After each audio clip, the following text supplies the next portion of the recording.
Hi, my name is Matt. I'm the head trainer of Off Leash St. Louis, Missouri. Over the past 2 weeks, I had the great pleasure of training Maggie. Maggie is a wonderful, loving dog once she gets to know you. She just has a lot of fear and a lot of anxiety over new people, new places, meeting new dogs.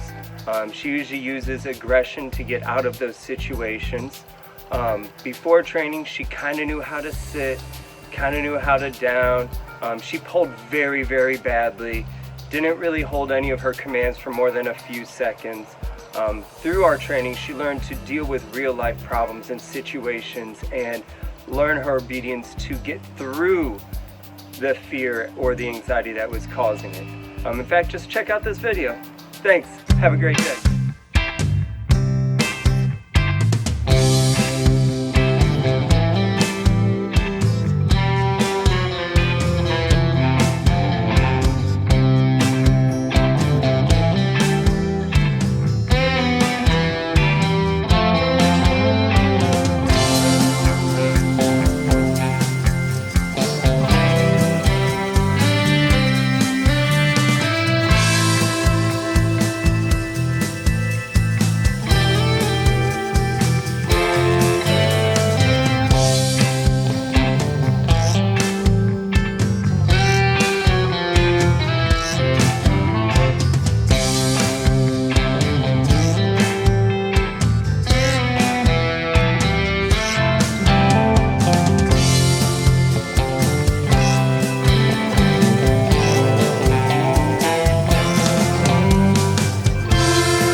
before. Yeah, you got it, babe. She wasn't. We weren't able to take her out in public as much as we think that we're going to be able to now. She was constantly barking, jumping, pulling on the leash. She wouldn't listen. She would do the commands when she wanted to. Very, very stubborn little girl. Now we hope that we're able to take her out in public more, get her out in public.